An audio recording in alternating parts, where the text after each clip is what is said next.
Hello and welcome back to the B&B Show. I'm Andy Blalock. Gotcha. Yeah, my name's Kevin B. Saw.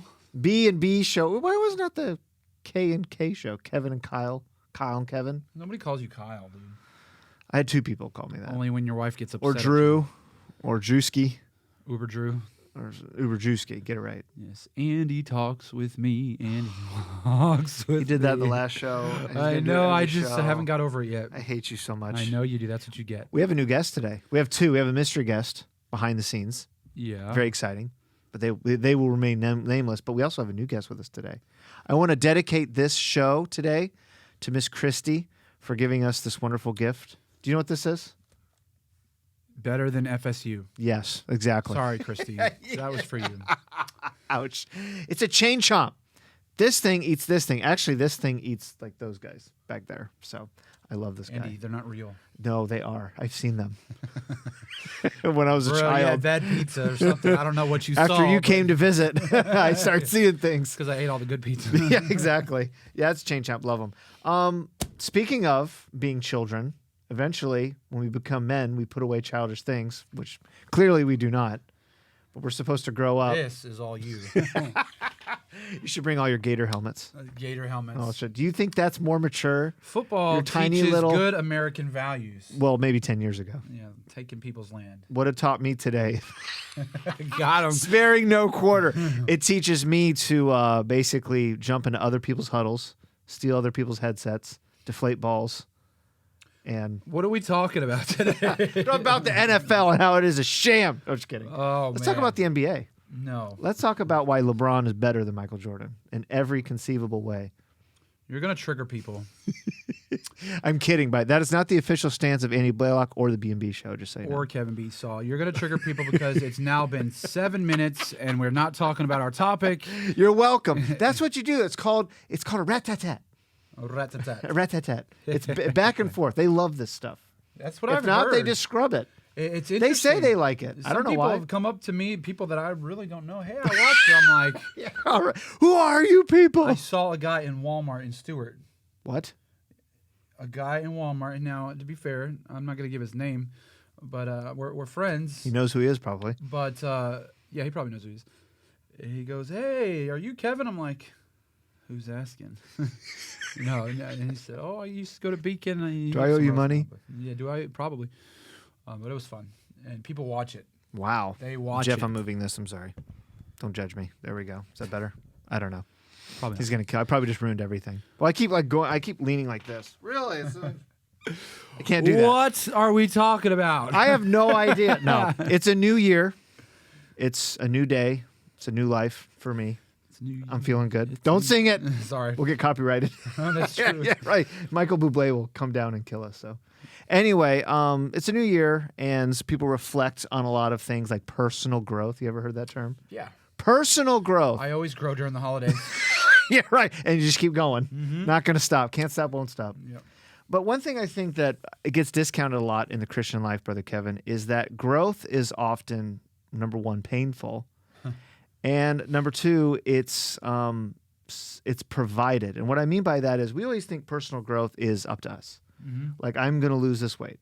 I'm going to not drink so much of whatever this is. Coffee. It's personal temperament, right? Yeah. Which, by the way, I talked about in my series on the fruit of the Spirit. Only $4.99.99 for our listeners, Patreon supporters. Shameless plug. But, we talk about temperance, self-control. Yeah. But I don't think what we realize is the biggest growth we have as people comes from actually God. Yeah. And circumstances around us. We can grow to some degree. We learn some of us learn how to eat or how to not slam their glass down where they're drinking in public and everyone in the restaurant can hear you. Bitter? Not at all. Or how to drive-ish. We learn how to write. We learn how to communicate very poorly in our case. Yes. Very poorly. Jeff learns how to do production. That's right. Much at great personal cost to himself. That's right. Insanity. But I don't think we realize that God wants us to grow. He looks for growth, for fruit to grow in our lives. But sometimes he sends things or allow things to happen in our life, maybe even unpleasant, but cause us to change. And I think as Christians, we look at circumstances. We look at maybe this last year. a lot of year of change or disappointment or pain, that these are just negative things. But everything that happens in our life is so that we grow and that we grow in the Lord. But I think that perspective is often lost. Paul said, all things work together for good. It doesn't mean that all things are good. That's the truth. But all things work together for good. And the point I'm getting at, especially for you teenagers out there is going to be times in your life where you feel like you're stuck. You feel like you're in a rut. You feel like just your life isn't moving forward. You're not going anywhere. And it's because you're a loser. I'm just kidding. No, but you feel that way. Like, what am I doing in my life? You may have no direction. You feel, I like this word, listless, wandering. And I want you to know that is a perfectly normal feeling. And you may be faced with a lot of disappointment. Sometimes your friends change. Yeah. Sometimes you gain friends. Big mistake. Big mistake. Sometimes you lose friends. Sometimes your entire circles just magically transform. I mean, going from a junior high to high school, like, you ever notice from 7th grade to 12th? Yeah. 7th grade looks like they just came from, the Lollipop League and Wizard of Oz. And then the 12th graders look like they play for, like, the NBA, NFL. I'm 16 years old. They got a deeper voice than I do. Let me just point out, not our 12th graders. I'm just kidding. That was a roast. I have a few that are like gargantuan on top of my head, and they have a deeper voice than I do, and they look like they're 35 years old. That's physical growth, but there's just such tremendous changes that happen during that period of their life. Some of you, just going from high school to college is going to be such a massive change, and it's not anything that you can control or anything that is your fault or anything, but sometimes your friends, your circles, all your circumstances, just like that. Yeah. You blink and it's just completely different. Mine hasn't, because he follows me everywhere I go. That's so right. I will follow you. That's weird. Okay. I will remember you. You're welcome. For all 20 of you who watch this, I'm so sorry. Now it's 2. It's just us. Yes. We're the 2. But the point I'm getting at is, in this new year, when things come your way, we often look at things that, okay, why is this bad thing happening to me? And I know this isn't a popular way to look at things. It's even maybe annoying. But you have to tell yourself, God is wanting me to grow somehow. The problem is, we don't always know how. Yeah. How do I grow by losing friends? How do I grow by being in a new town or new city or totally different circumstances? How is this making me grow? I'm just miserable. I'm just sad. How does that make me better? You have to allow God's work in your heart. Like, I know Kevin is going to mention this too, but losing a loved one, is a terrible experience, but it does cause you to grow. Yeah. What do you think, Kevin? Well, I agree wholeheartedly. I'm rambling. Yes, you've rambled on. No, just kidding. No, talking about growing, there are some things that we as Christians can do to help us grow. Bible study and reading and praying and so forth. Those are things that we're expected to do. And must do as Christians. But what God puts in your life that you cannot control is an opportunity for you to grow. Yeah. Time and time again, my wife and I have prayed a prayer to the effect of, Lord, increase our faith. That's a dangerous prayer, man. Give me patience.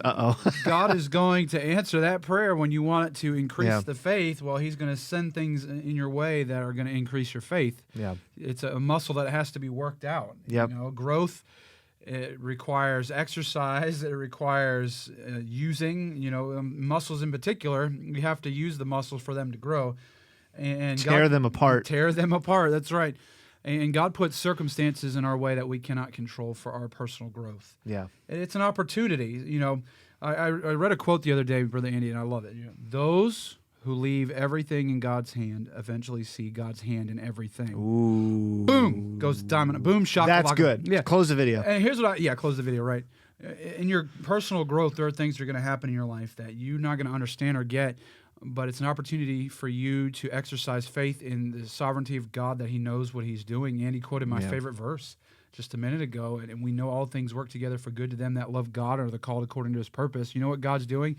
He's working to make you more like Christ. Yeah. And that's how we grow. I am not the same Christian, thankfully, that I was when I first got Same saved. here. Same here. God has placed things in my life that have increased my faith, that have helped me when another thing pops up to trust him even more. Yeah. Yep, And absolutely. that's growth. That's faith. That's how it grows, is because you've been through things. Yeah. You've been tested. You've gone through stuff. I've seen things, man. What have those eyes seen, Yeah. But just, it was a test of our faith when my wife and I were in New Jersey. New Jersey's a very, very expensive place to live because where we were living was up next to New York City, where everything is expensive, like huge tax and all that kind of stuff.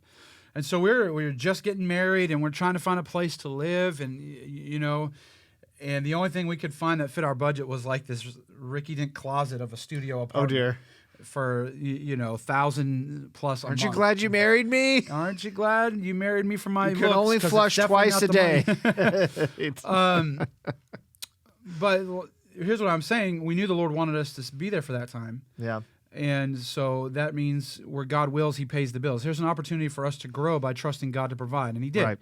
A person that I worked with came up to me, and he's a good guy. He said, hey, don't sign any lease before you talk to me again. He came up to me a month later, and he was like, we want you, if you want to stay on the property here at the camp.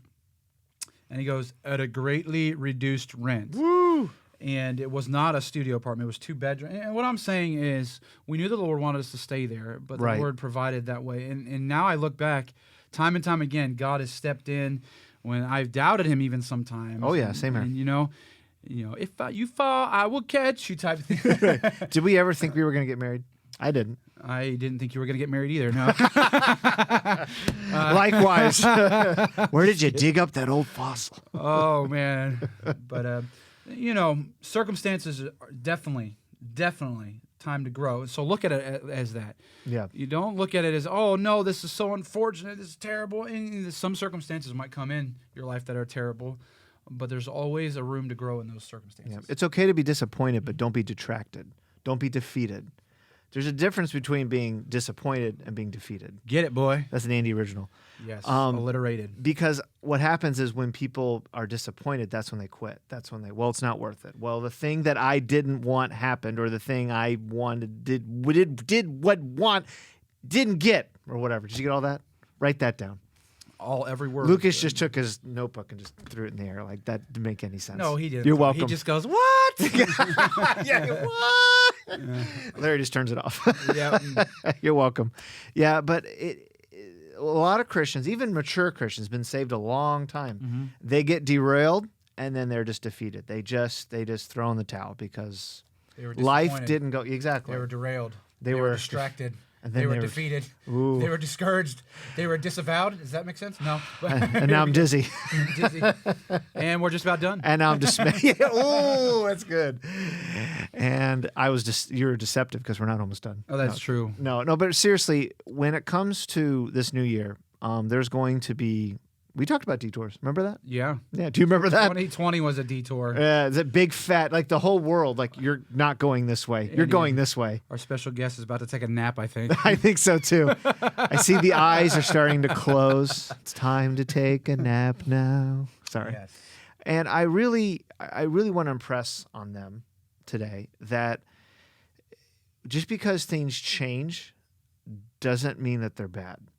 And even, by the way, Brother Kevin, you know this too, that even loneliness, loneliness, no one likes it. It's not fun. It's not enjoyable.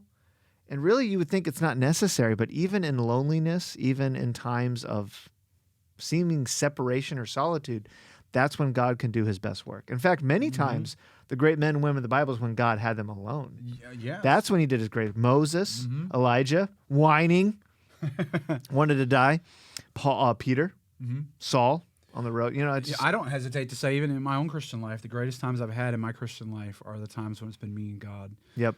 And sometimes God will separate you from the things that you love and the things that bring you joy, because even though they're good things, they're not the good thing. Martha was serving, but Jesus said Mary has chosen that good part. More than anything, God is jealous of you, and he wants you to be with him, to serve him, and to walk with him. And sometimes he will cause the things that you love to fade away or fall away for a time just because he wants to bring you closer to him. And that's growth. Yeah. I'll leave you with this. I love the book of Acts, and the Apostle Paul all that he went through, and Yeah. he went through so much.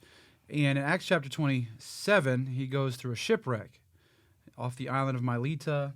And What's the name of the storm? Euroclydon. Euroclydon. It's one of my favorite stories in the Bible. Yep. He could have been bitter and upset, I stranded would have. on that island. Honestly, Yeah. he could have been upset. He's just been in the deep, in the water, with whining people, the people who didn't listen to him. Yep. He now is on this cold, rainy island. Yeah. And if that's not enough, he gets bit by a snake. If that's not enough, the people are slandering him. Now, if Just that's waiting most to of watch us, him to die. Yeah. No offense, that'd be me. I'd be looking at you like. Hey, when is he going to keel over? Most of us, I would say, or maybe assume that we would have a little pity party. Oh, Little bit. woe is me, why? But Paul didn't ask God, why is this happening? He asked God, what can I do through this? Yep. And in that That's right. chapter, he ends up going to the father of Publius, who lay sick of a bloody flux, and he prayed, laid his hands on him, and the Bible talks about how many people who were sick came to him, and instead of he cashed in on a great opportunity. So don't ask God necessarily why. That's not wrong to ask, as long as you don't doubt God. Yeah. But don't ask necessarily why, but ask God what. What am I going to gain through this? What am I going to learn through this? What are you doing through this? And have the eyes of faith there. Yeah. So You don't always get to know why, but God will always answer the what. What now must I do? yeah. Because honestly, we don't stop growing even in heaven. The growth continues forever. We are always growing and becoming more like Jesus Christ, but he doesn't want it just in eternity. He wants it now. Because the growth that you have and that he accomplishes through you will bless other people. If we were doing this at 18, I do not think we'd be doing this anymore. Or teaching young people at 18. The people that we were back then, we're definitely still a work in progress, but we're way more back then. So we're thankful. Thankful. Well, Yep. as always, get off Facebook, Right. get your face in the book. Do I have an outro? You Oh, did. yeah. Oh, yeah, I remember. I don't think. remember it because it was so unimpactful. No, I'm just kidding. What was it? Hurtful? That's it. I just stare in the camera awkwardly, Yeah. pretty much. We haven't grown at all. No. Nothing has changed. This show, it's a perfect show of that. Yeah. Yeah. Oh, well. No, I remember. Okay, I'm listening. That's really lame. No, it's not. It's like, this is the B&B Show. Signing off. Have a good day. Was that good? Yeah. Is it still rolling? It's still rolling. He's going to keep this editing. And editing, he's going to keep this running. 7 minutes left. Have a good one. Bye-bye.